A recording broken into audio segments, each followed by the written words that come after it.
afternoon, Luzon, Visayas, Mindanao. This is Esli Barahat, your charming news anchor for today's news. Today is Wednesday, September 30, and this is Local 58. So for today's headline, the RRI, the Rules and Regulation Implementation of RA 8203, otherwise known as the Special Law of Counterfeit Drugs, a Violation Amendment Case Trial. So today, we're going to dig deep in this controversial issue. And together, let's all find out the truth regarding the case of the petition of the Unilab Pharmaceuticals against Krisha Gail Dadap of Shalimar for the manufacture of counterfeit products of Unilab, particularly Revicon multivitamins. Exciting, right? I will give the floor to Chelsea Badinas, who will give us more details about the story. Miss Chelsea? Hello, Esli. I'm in front of Shalimar building where the alleged illegal operations of sale and production of counterfeit drugs was held. Our representative from Unilab, Michael Tommy, testified during the hearing on the application for the search warrant. All rise. The court is now in session. We call on this Special Law on Counterfeit Drugs, Republic Act number 8203, Section 4A in relation to Section 8. As stated, the manufacture, sale, or offering for sale, donation, distribution, trafficking, brokering, exportation, or importation or possession of counterfeit drugs. People of the Philippines versus Krisha Gail B. Dadap. Is the persecutor ready? Yes, Your Honor. Is the defender ready? Yes, Your Honor. We may now begin in the statement of the persecutor. After conducting the requisite searching questions, the court granted the application and issued search warrant number 044916 dated January 27, 2020, directing any police officer of the law to conduct a search of the first and second floors of the Shalimar building, located at 1571 Aragon Street, Santa Cruz, Manila. Search on the spot revealed 10 sealed boxes of fake Revicon multivitamins. Respondent Krisha Gail Dadap, the owner of Shalimar Philippines, was arrested on the site. The search warrant is crystal clear. The seizing officers were only authorized to take possession of the finished or unfinished products of United Laboratory or the Unilab, particularly the Revicon multivitamins, and documents evidencing the counterfeit nature of the said products. The receipt or inventory properties seized pursuant to the warrant thus include Revicon products. These seized products are imitations of Unilab items is beside the point. Evidence was shown during the proceedings on the application of the search warrant relative to the seized products. I, the jury of the Supreme Court of the Philippines, find the defendant, Krisha Gail B. Dadap, guilty in violation of Section 4A in relation to Section 8, Republic Act number 8203, Special Law on Counterfeit Drugs, as ordered. Krisha Gail Dadap is currently facing her penalty for violation of RA 8203 or the Special Law of Counterfeit Drugs. Once again, this is Chelsea Badinas reporting. Back to you, Esli. Thank you for that, Chelsea. And to give more insight of what this law, RA 8203, is about, we have invited two guests in the studio for a few questions. Here we have Attorney Sahilan and Dr. Sanbahon. Good day to you, ladies. Good day, Miss Ashley. I am Attorney Sahilan and I've been working with big industries already. And to tell you honestly, this kind of issues are very common. Hello, Miss Esli. Thank you so much for having us. I am Jubilea Aizol Simbahon and I am a registered pharmacist. Alright, so I'll start with you, Attorney Sahilan. So okay, I'll start the question.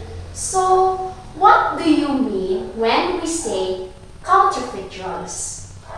So by definition, counterfeit medication or drug is defined as a pharmaceutical product that is produced and sold with the intention to deceive the consumer about the origin, authenticity, and efficacy of the product. So basically, counterfeit drugs are fake medicine. They are illegal and may be harmful to your health. This has the potential to be dangerous for consumers as the formulation may contain unusual ingredients or quantities of the ingredients which can affect the effect of the medication in the body. Additionally, this also includes mislabeling of the pharmaceutical goods that may be the problem also. There are several different errors that may be intentional or accidental that may cause a medication to be classified as counterfeit. So these include inappropriate dose of active ingredient, absence of the active ingredient, altered absorption of the drug by the body, presence of additional ingredients, inaccurate or false packaging or labels. So as a consumer, we should all be very careful on what we are taking and applying on our body because it can really affect us or it can damage us really. Another question. Can you explain of what Republic Act number 8203, the special law of counterfeit drugs, is all about, and its relation to the case of Christian Gale Dada? Yes, so Republic Act number 8203, the special law on counterfeit drug, is the policy of the state to protect and promote the right to health of the people and instill health consciousness among them. So this act, which consists of 14 sections, aims at protecting human and animal health through provisions against counterfeit drugs, establishes that drugs shall refer to any chemical compound or biological structure other than food intended for use in the treatment, prevention, or diagnosis of disease in man or animals, including but not limited to any article recognized in the official United States Pharmacopoeia National Formulary. And in the case of Ms. Dada, it is clear that she's been producing and selling fake drugs. Aside from that, she has no LTO or license to operate issued from the Food and Drug Administration.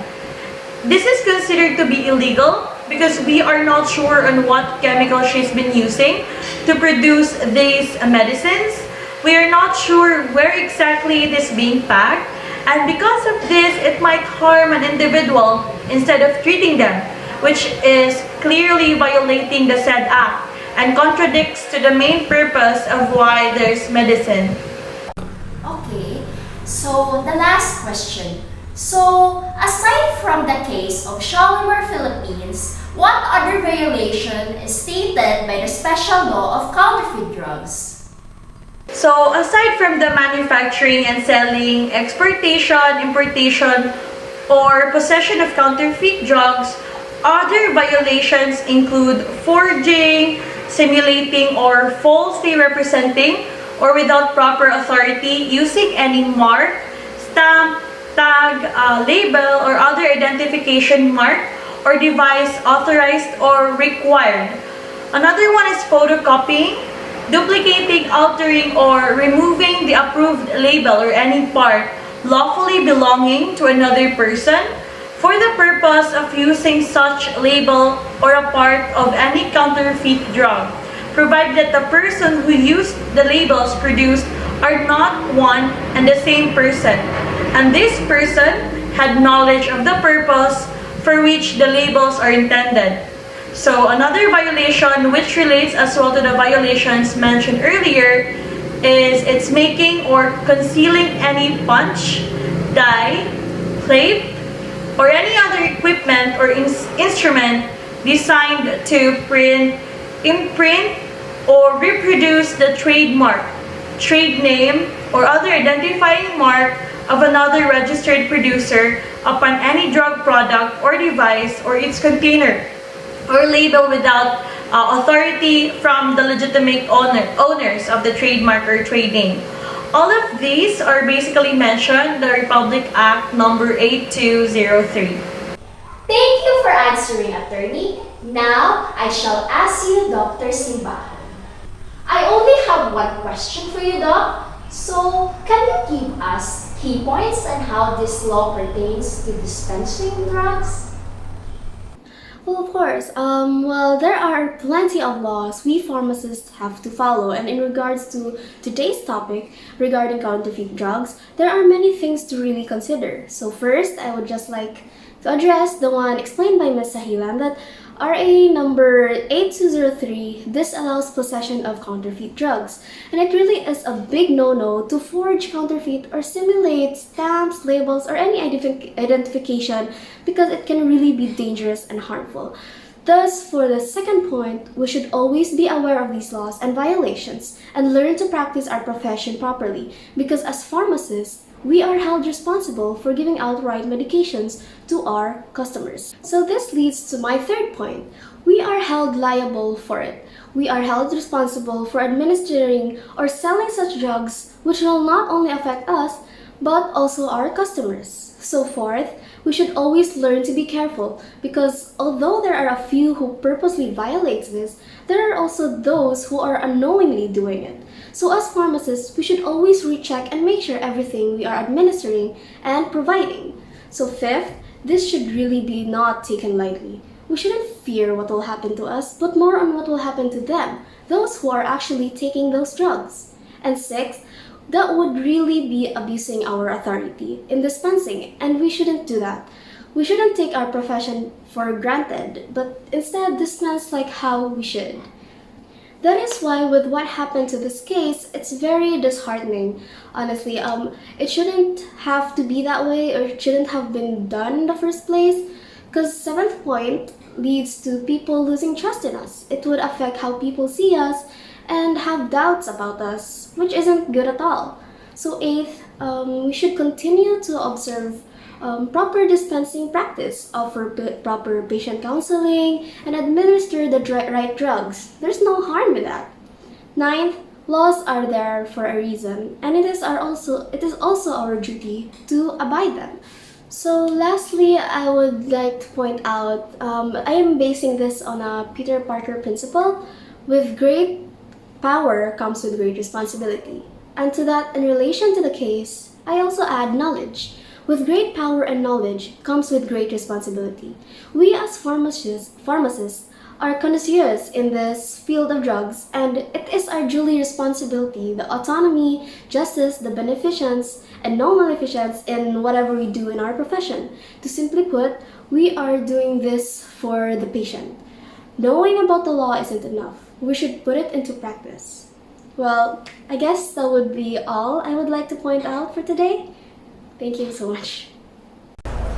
Thank you for that honest information. So before I'll end today's episode, as student pharmacists, one must take note of why is it important for pharmacy students to know about the laws of dispensing. So first, dispensing is an important step of ensuring drug accessibility, affordability, safety, and rational use.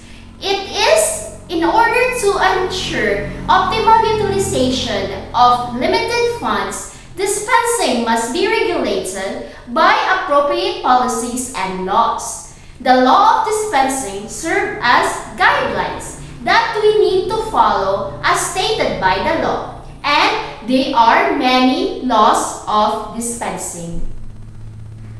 The purpose of such law is to create order and sanction for those who violate the law. It's also a duty of the pharmacist to follow good dispensing practices or protocols to ensure that legitimate form of correct medicine is delivered to the right patient in proper dosage and quantity, with clear instruction and package that maintains the medicine potency. So, that will be all for today's news. For a trusted and safety and reliable news to ensure that the voice of truth and justice will prevail, this is Local 15. Again, I am Esty Barahan. Have a good day, everyone!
property, cease pursuance.